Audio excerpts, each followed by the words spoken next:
Hello guys, आज हामी एकदमै स्पेशल चिज बनाउन गइरहेछौँ। त्यो हो सो सो अर्थात् फोक्सो।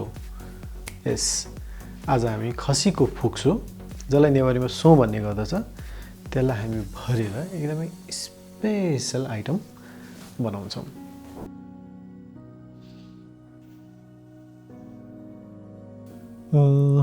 फोक्सो भन्नुभन्दा पहिला हामी के गरौँ भने भन्दाखेरि चाहिँ सबैभन्दा पहिला हामी ठुलो कराईमा पानी अनि लसुनका केही पोकाहरू अनि त्यसमा बेसार हालेर यसलाई तताउन सुरु गरौँ। अब हामी एउटा बातामा तपाईको 2टा जति अन्डा हाल्छौँ। त्यसपछि हामी हाल्छौँ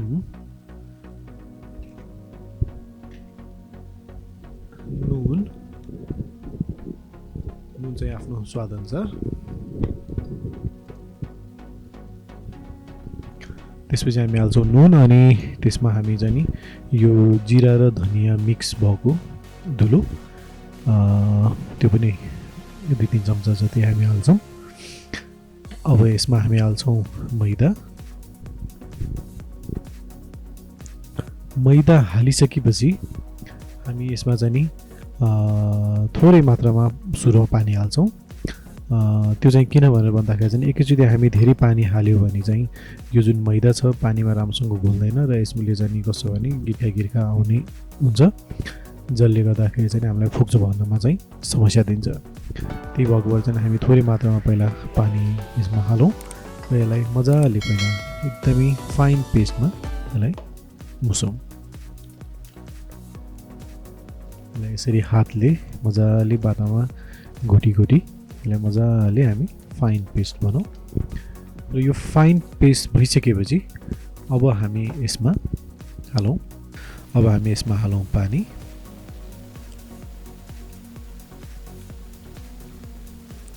यसलाई धेरै पातलो बनाउनु जरुरी छैन, एक हल्का थोरै मात्रामा चाहिँ एक लेभलको चाहिँ यो थिकनेस भयो चाहिँ नि अझ फोक्सो भन्दाखेरि राम्रो हुन्छ।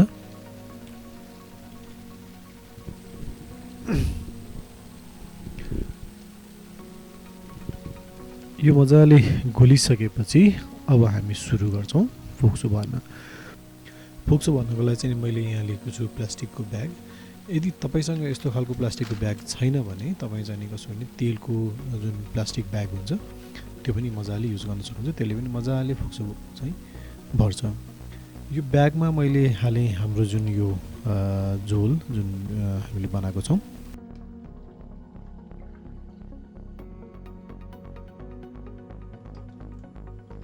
यो ब्यागमा यो झोल हालिसकेपछि अब हामी यो तरिकाले फोक्सोमा चाहिँ हामी भर्छौँ।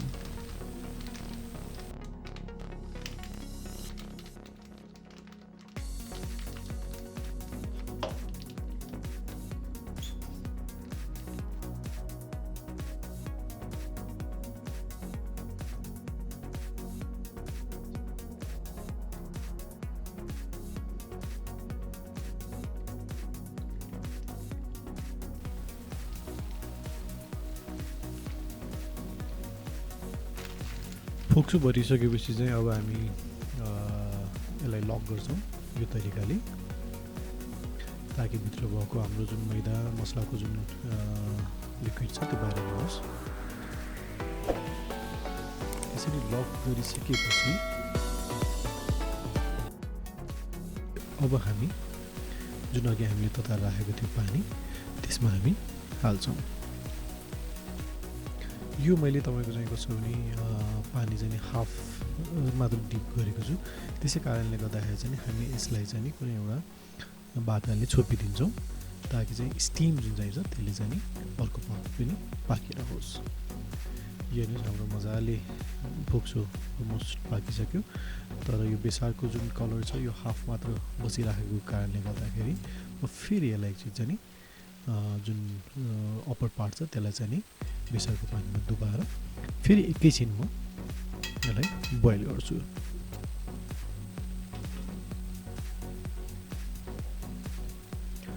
ल हेर्नुहोस् हाम्रो फोक्सो बोइल भइसक्यो राम्रोसँग।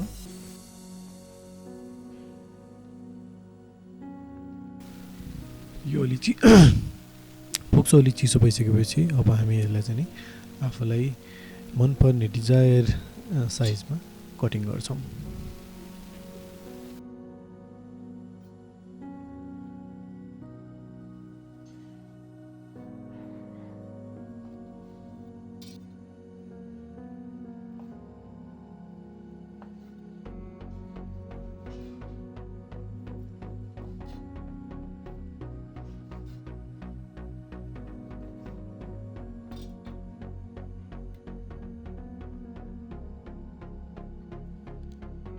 अब यो कटिङ भइसकेको फोक्सोलाई फेरि म एउटा कराईमा बाक्लो कराईमा चाहिँ तेल हालेर यसलाई ग्रिल गर्छु।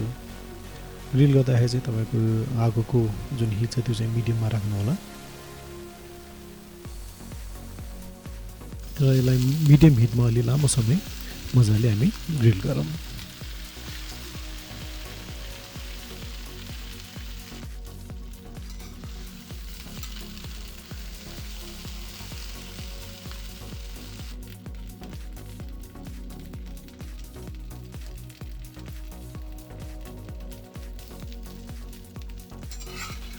यो मजाले ग्रिल भइसक्यो। अब हामी यसमा हाल्छौँ मात्र नुन र जिरा।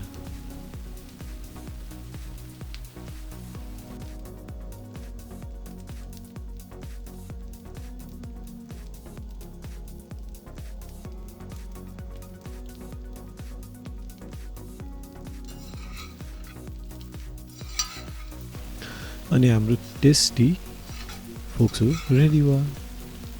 हेर्दै खाउँ लागेको छ नि। हाम्रो सो रेडी भयो। यो चाहिँ स्पेसली अलिकति उसमा खान चाहिँ एकदम मजा आउँछ, तर यो कोरोनाको टाइममा सकेसम्म त्यसलाई अभोइड गरौँ भन्ने हिसाबले मैले त्यो आज लिएन। तपाईँको फेभरेट कुनै पनि अचारसँग डिप गरेर खानु, यो एकदम टेस्टी हुन्छ। सो वाउ, सफ्ट, एकदम मिठो भन्छ यो। सो तपाईँ पनि यसरी नै घरमै सो बनाएर खानु होला, यो एकदमै मिठो हुन्छ। अनि अर्को कुरा, प्लिज लाइक, सेयर अनि सब्सक्राइब गरिदिनु होला। चियर्स।